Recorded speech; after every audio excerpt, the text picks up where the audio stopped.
छोटे भाइयों, डूंगरगढ़ हमेशा से राष्ट्रीय लोकतांत्रिक पार्टी के हर संगठन में साथ रहा, चाहे हुंकार भरी ललकार भरी पार्टी गठन से लेके हर संगठन में डूंगरगढ़ का जवान किसान दोनों हाथों से मुझे आशीर्वाद देता है। जिसको मैंने प्रत्याशी बनाया है वो व्यक्ति हमेशा आपके सुख दुख के अंदर, चाहे बिजली का आंदोलन हो, चाहे कोई अपराध, कई घटनाएं घटित हो गई, डॉक्टर विवेक महात्रा और पूरी आरएलपी की टीम सर्व समाज को न्याय दिलाने के लिए आगे की पंक्ति में खड़े मिले। और मैं आपको विश्वास दिलाता हूं, मैं वो व्यक्ति हूँ, एक बार हाँ भर लेता हूँ, उस काम को करता हूँ।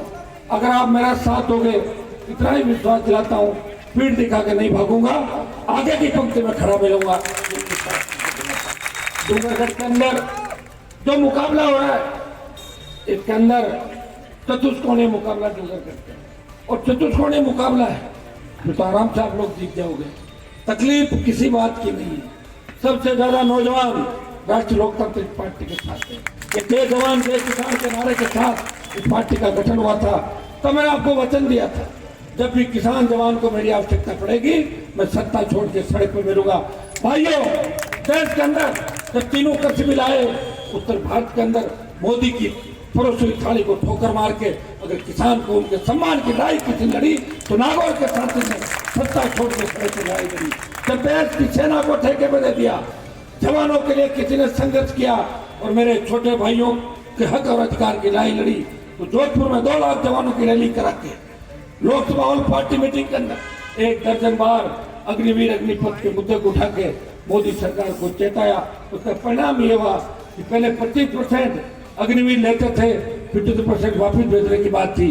अब दिल्ली मोदी सरकार ने कहा कि 50% रख लेंगे और 50 को वापिस भेजेंगे। आप वोट की चोट से भाजपा को हरा के अगर संदेश दे दोगे, तो मैं कह रहा हूँ कि मोदी जी जितना डरपोक व्यक्ति नहीं, तो इस तरह किसान आंदोलन में हार माने तो अग्निपथ आपका वापिस होगा। पेट्रोल डीजल की बड़ी कीमतें वापिस हो कम होगी। हम चाहते हैं कि ERCP लागू हो, विशेष राज्य का राजस्थान को दर्जा मिले। बीकानेर जो जिला आजादी के बाद हमेशा विकास के मामले में पिछड़ा रहा, आपके यहाँ तो सत्ता के अंदर विधायक रहे जो कांग्रेस से चुनाव लड़ रहे हैं, हमेशा सत्ता के अंदर रहे। अब की बार जो विधायक थे, जीते किसी पार्टी से थे और 3-4 जगह चले गए, बीजेपी में चले गए थे, आधे रास्ते वापिस हो रहे तो वापिस कांग्रेस में आ गए, फिर बीजेपी से भर गए। तो बहुत बड़ा कराता है आदमी। 24 घंटे में 2 पार्टी बदल, 3 बार पार्टी बदल ली इन्होंने, आपके कम्युनिस्ट पार्टी वालों ने। तो सत्ता का आनंद होगा, खुद का घर का काम किया, पब्लिक का काम नहीं किया।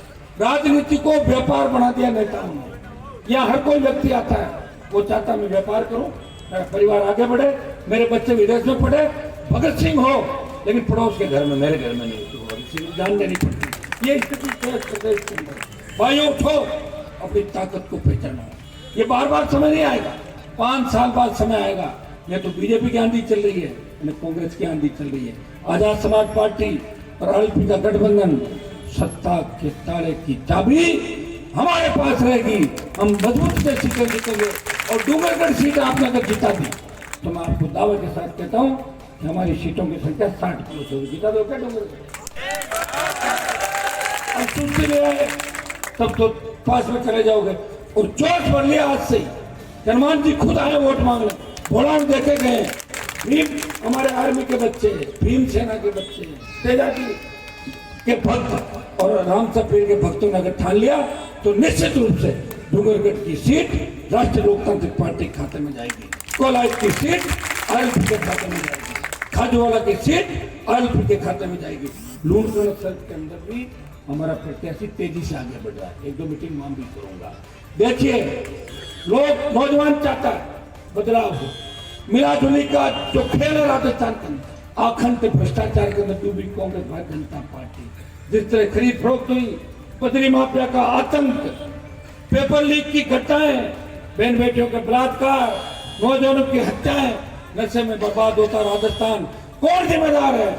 कौन इस भ्रष्टाचार के लिए जिम्मेदार है? कौन बेरोजगारी के लिए जिम्मेदार है? कौन किसान आत्महत्याओं के लिए जिम्मेदार है? जिम्मेदार है वसुंधरा गहलोत का गठबंधन, जिम्मेदार है मोदी राहुल का गठबंधन, जिसने देश को बर्बाद कर दिया और प्रदेश को बर्बाद कर दिया। मुझे धन्यवाद दो। एक व्यक्ति ने लड़ाई लड़ी, अपना जीवन समर्पित